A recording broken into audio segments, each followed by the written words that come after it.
আলী রাদিয়াল্লাহু আনহুর ঘটনা।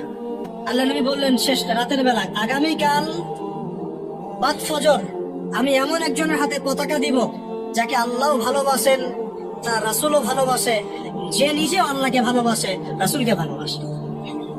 সব সাহাবীরা আকাঙ্ক্ষা করলেন যে আমি হব সেই।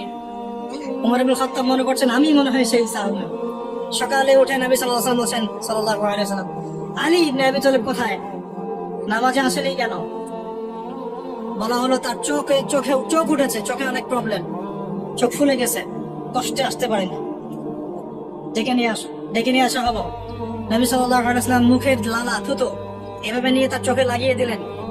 আলী ইবনে আবি তালিব বলছেন আগে এই চোখে যা দেখতে পারতাম না তাও দেখতে পারা সম্ভব। পতাকা দিলেন, খায়বারে যাও। খায়বারে নামুস দুর্গ জয় হচ্ছিল না। কোন দুর্গ? নামুস। খায়বারে যাও করে মারহাব একজন সেনাপতি আছে ইহুদিদের বড় কমান্ডার। আচ্ছা, ওদেরকে আগে ইসলামের দাওয়াত দিবা, যদি ইসলাম কবুল করে যুদ্ধের দরকার নাই। ওই হাদিসটা এখানে এসেছে, লাউ ইয়াহদিয়াল্লাহু বিকা রাজুলান ওয়াহিদান খায়রুল লাকা মিন হুমুরিন নাআম। তোমার দাওয়াতে যদি একজন ইসলাম কবুল করে হকের পথে আসে, লালুট কুরবানি করার চেয়ে বেশি নাকি পাবে। এটা এখানে আসছে হাদিসটা। আর যদি দাওয়াত কবুল না করে জিজিয়া দিয়ে থাকবে, জিজিয়াও দিতে চায় না, তখন আক্রমণ করবে। এই সুন্নাহ মেনে আমরা যুদ্ধ করেছি। সুন্নাহ মেনে মুসলমানরা যখন যুদ্ধ করেছে, মুসলমানদের হাতে কোনো নারী নিহত হয় নাই, কোনো শিশু নিহত হয় নাই। আর এদের তো যুদ্ধের কোনো জ্ঞান নাই, সব যুদ্ধ অপরাধ, এদের সবই যুদ্ধ অপরাধ। এরা কাউকে ছাড়বে না, নারী শিশু আবাল বৃদ্ধ সবাইকে ম্যাসাকার করে ফেলা। আর নবী সাল্লাল্লাহু আলাইহি ওয়াসাল্লাম সাহাবীদেরকে পাঠাতেন, বলতেন নারীদেরকে আক্রমণ করবে না, শিশুদেরকে হত্যা করবে না। কেউ যদি যুদ্ধের মাঠেও কালিমা পড়তে চায় তাকে কালিমা পড়ার সুযোগ দিবে। তো খায়বার বিজয় হলো এই আলী রাদিয়াল্লাহু আনহুর হাতে। এটার ঘটনাটা একটু বলি, লোভ সামলাতে পারছি না। মারহাব কবিতা আবৃত্তি করছিল যে আমি এমন বীর যার সাথে 10 জন 20 জন পেরে ওঠে না।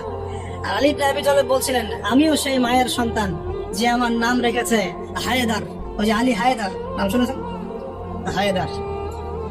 তো মারহাব আলী রাদিয়াল্লাহু আনহুকে কয়েকটা আঘাত করেছে, প্রত্যেকটা আঘাত তিনি ঢাল দিয়ে প্রতিহত করেছেন।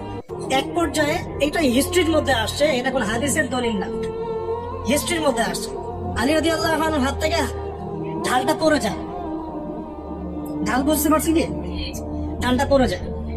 তখন খায়বারের লোহার যে দরজা, এই দরজার একটা কপাট বিসমিল্লাহ বলে আলী রাদিয়াল্লাহু আনহু খুলে ঢাল হিসেবে ইউজ করা শুরু করে। আলী হায়দার আসাদুল্লাহ, আল্লাহর সিংহ।